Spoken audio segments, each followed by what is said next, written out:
आजी, दादासाहेबांचा त्रास वाढलाय. त्यांना हॉस्पिटलला घेऊन गेलेत.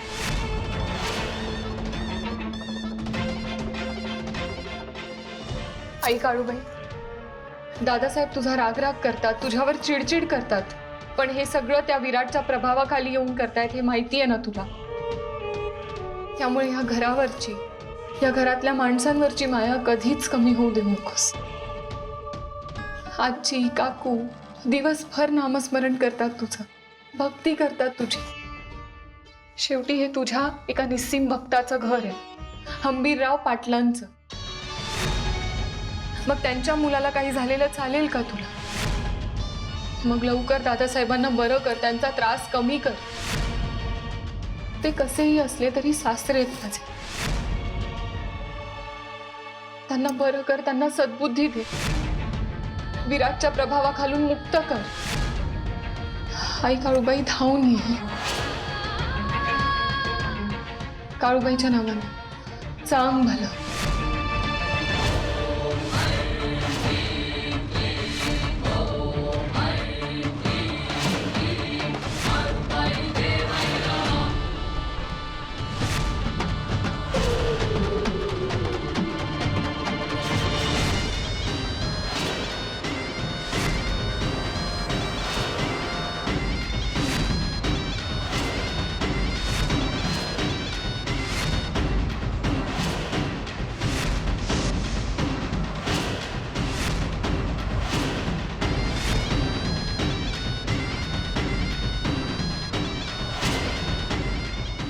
काय ग, काय झालं?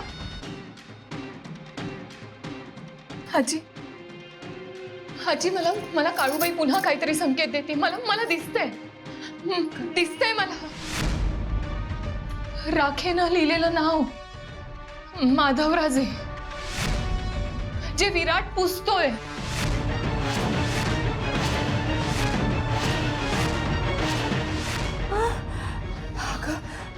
मला वाटतं काळूबाई इशारा देते. माधवला जो त्रास होतोय ना तो विराटमुळे. आणि तिचे नाव पुसतीये ना माधवचं. तो विराट माधवचं असणंच पुसतोय. नाही आजी, नाही. पण आजी, दादासाहेब विराटची जीवापाड भक्ती करतात. मग विराट आपल्याच भक्ताला का त्रास देईल? त्याच्याकडनं सरळ वागणुकीची अपेक्षा करतेस? अगं तुझ्यावर आळ यावा म्हणून वागतोय तो असं. मामांजींच्या वेळी त्याने असंच केलं होतं. स्वतः त्यांचा जीव घेतला आणि आळ टाकला काळूबाईवर. कारण पाटलांना वश करून घ्यायचं होतं ना त्याला. झालं बी तसंच. पण आता तुझ्या रूपानं काळूबाई त्याला मात देतेय म्हटल्यावर खवळलाय तो. पुन्हा तीच खेळी खेळतोय. त्रास तो देतोय आणि आळ टाकतोय काळूबाईवर.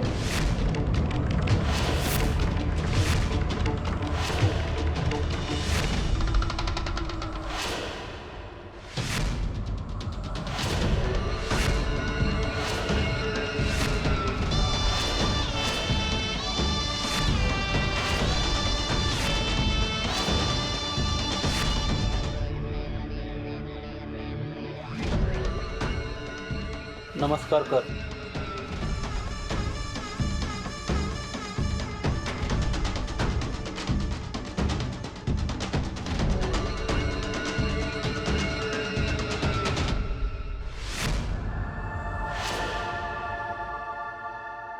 गुरूंचे गुरु विराट गुरु. गुरूंचे गुरु विराट गुरु. गुरूंचे गुरु विराट गुरु. गुरूंचे गुरु विराट गुरु.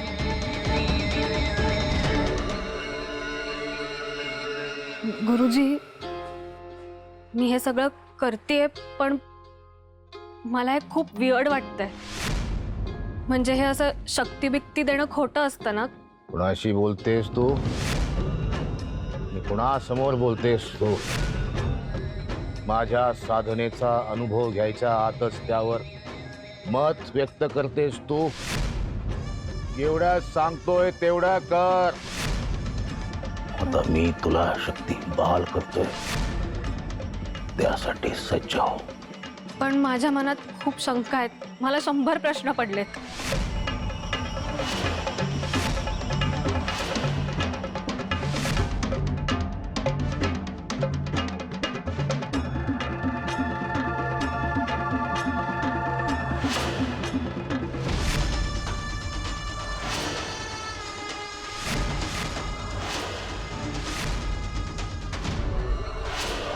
आवली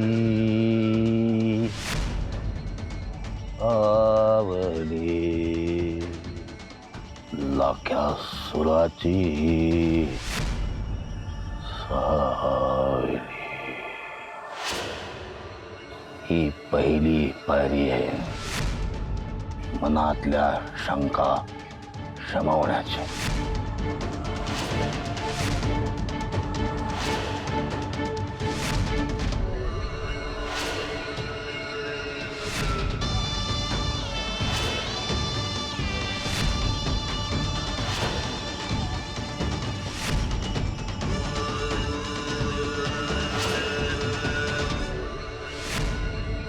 ये माझ्या सोबत.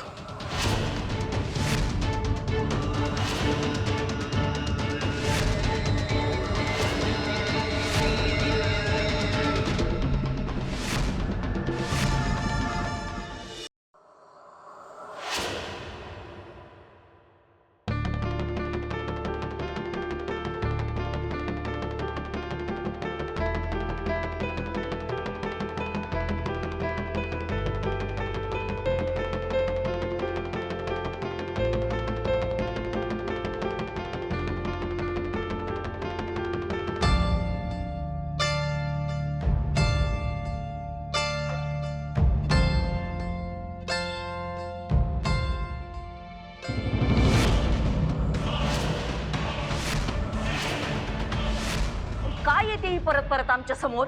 मला काळजी वाटत होती. रिपोर्ट्स काय आले? काळजी करू नकोस, सगळे रिपोर्ट्स नॉर्मल आहेत. सगळी ऐक. गुरुजींची कृपा. दाताच्या कण्या झाल्या आमच्या सांगून सांगून हिला की त्या देवीचं नाव आमच्या समोर घेऊ नको, स्वतःचा चेहरा आम्हाला दाखवू नको. पण ऐकते का बघ, आमची आज्ञा मोडली, आमचा शब्द मोडला ना तर आम्ही चिडणारच. जवा तवा कड घ्यायला येतोस ना, मग आता खडसाव तिला. सॉरी. अमोघराज, आम्हाला बरं वाटावं असं जर तुम्हासने वाटत असेल ना, तर हिला काळूबाईचं देऊळ बंद करायला सांगा. वय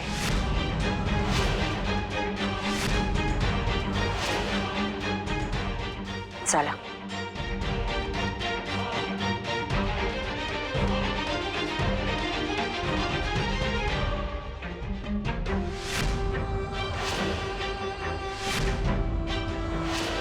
विराटनेच दादासाहेबांची ही अवस्था केली आहे. हे कसं सांगू आता यांना? कोणाचाच विश्वास नाही बसणार. उलट आई आणि दादासाहेब माझ्यावरच चिडतील. शिवाय रिपोर्ट्स नॉर्मल असले तरी विराट पुन्हा त्यांची तब्येत बिघडवू शकतो. ही वस्तुस्थिती सांगायची कशी? नाही सांगायला तर हवीच, त्याशिवाय काळजी कशी घेत येणार? काय करू मी? काळूबाई, तूच मदत कर.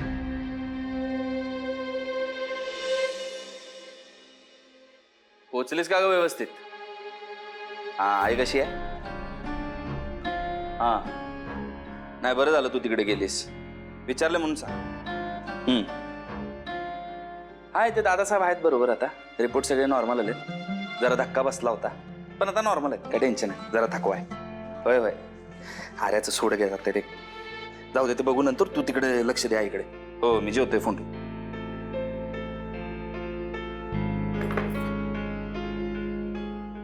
तू का जेवण घेऊन आलीस? आईसाहेब दादासाहेबांजवळ आहेत आणि मालतीताई माहेरी गेल्यात. म्हणून तू जबाबदारी घेतलीस? लगेच घरावर सत्ता गाजवायला लागलीस की? तुला काय वाटलं? हा, देवळाचं दार उघडलं, गुरुजींना मात दिलीस म्हणजे झालं, राणी झालीस? गुरुजींना कमी लेखू नकोस. पलटवार करतील तेव्हा बोलती बंद होईल तुझी.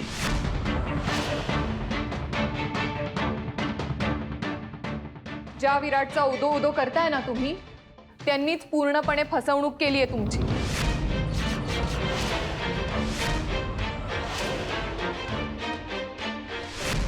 गुरुजींबद्दल एक शब्दही ऐकून घेणार नाही मी. सॉरी, पण ऐकावं लागेल तुम्हाला. आपल्या काळ्या सिद्धीचा वापर केलाय विराटने आणि म्हणून दादासाहेबांची तब्येत खालावली आणि आळ मात्र काळूबाईवर घेतलाय.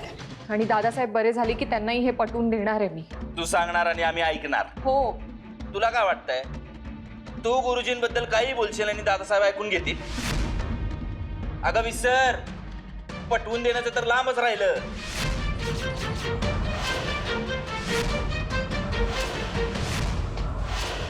गुरुजींबद्दल एक जरी शब्द वेडा वाकडा काढलास तर माझ्यासारखा वाईट मीच.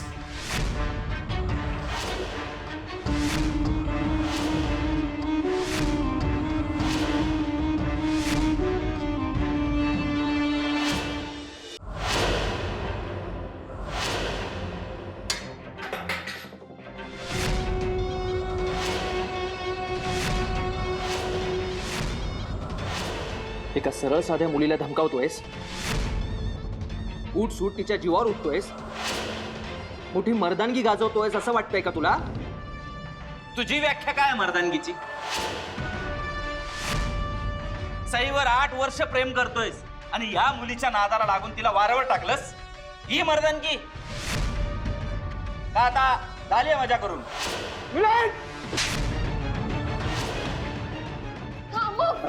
मिलिंदची झोंबली करे तुला. खरं काय ते तुला चांगलंच माहिती आहे मिलिंद. अरे अख्ख्या जगाला माहिती आहे खरं काय ते. अरे सोडा की, बघा की. थांबा की. तुम्हाला तरी कळतं का नाही?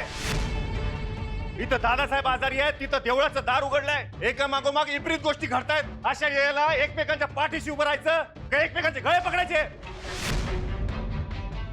काय टोचकी पिचकी फिरली का काय दोघांची? या अशाच वेळेला बाहेरच्यांचं फावतं. तेच म्हणतोय मी पप्पा, बाहेरच्या लोकांचं फावतं. इथं घरात जेव्हापासून बाहेरचे लोक आल्यात ना तेव्हापासून हे फिटसलंय.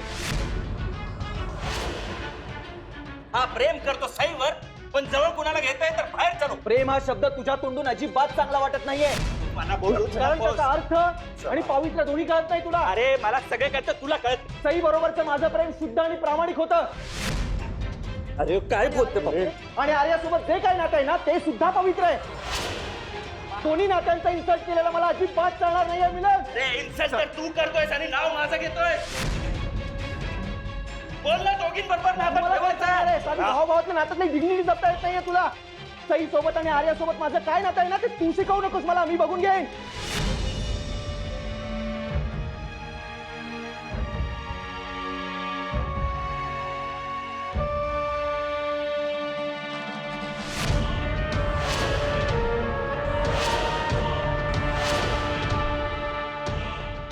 जेवायला बस, मी वाढते.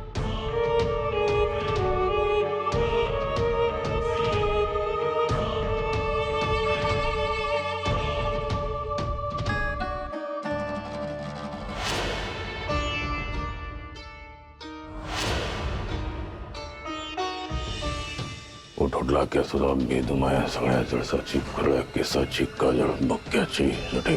टोटला केसुला बेदुमाया सगळ्या जळसाची खरळ्या केसाची काजळ बक्क्याची जटे.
नाक्यासुराची सावली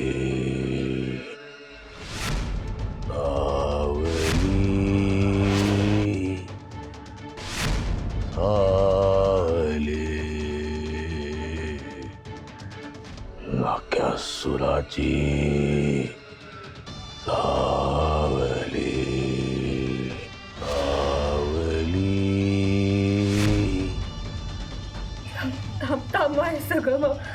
मला मला खूप त्रास होतो. मला नाही सहन होते हे. वेदना होत आहेत ना. अमोघ हवाय ना. अमोघ हवा असेल तर शक्ती हवी, आणि शक्ती हवी असेल तर तुला वेदना सहन कराव्याच लागणार.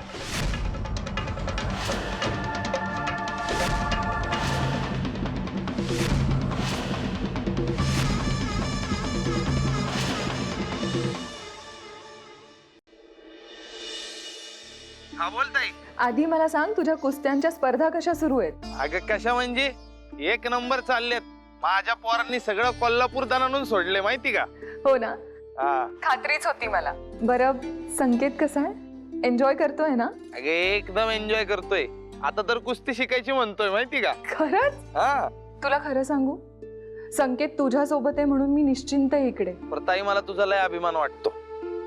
तू देऊळ उघडलंस खरंच. मला अमोघनं सगळं सांगितलं बरं का. मला ऐकूनच इतकं भारी वाटलं. मी पाहिजे होतो का तिथं ताई. सगळी काळूबाईचीच कृपा आहे. तीच करून घेते माझ्याकडून हे सगळं. याआधी जर मला कुणी हे सांगितलं असतं ना दादा, तर मी कधीच विश्वास ठेवला नसता. पण आता प्रत्यक्ष अनुभव घेते मी. आणि ही तर फक्त सुरुवात आहे. आता माझं पुढचं टार्गेट आहे की आई बाबांना विराटच्या तावडीतून सोडवायचं. आई, बाबा, संकेत, आत्या सगळ्यांना एकत्र आणायचंय. आणि इकडे पाटलांच्या घरी काळूबाईची पुन्हा स्थापना करायची आहे. काय ग ताई, एकदम काय झालं? रडतीस का तू? मी देवळाचं दार उघडलंय म्हटल्यानंतर घरात वातावरण कसं झालं असेल, यू कॅन इमॅजिन.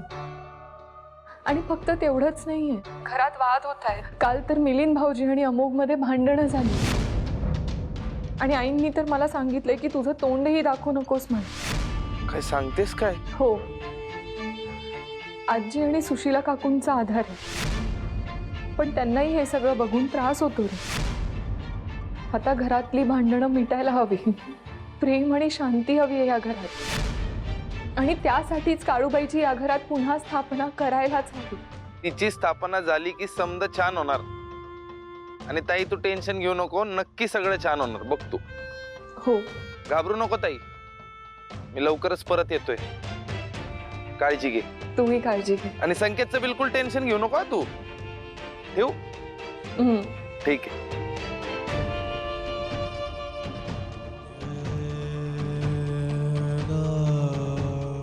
खरंच आहे काळूबाई, लवकरात लवकर या घरात तुझी पुन्हा स्थापना करायची आहे. पण सुरुवात कुठून करू, कशी करू तेच कळत नाही. आता मला दिशा दाखव.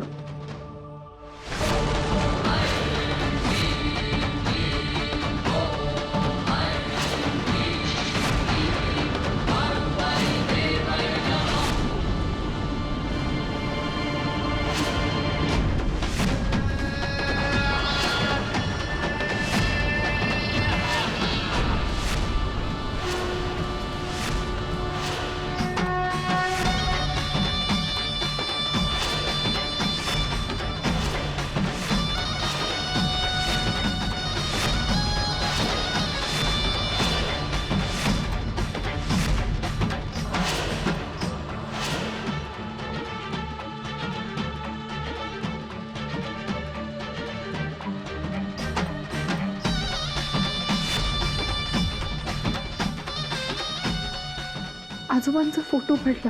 हा कसला संकेत आहे? अर्थ काय याचा? ही संकटाची चाहुल आहे की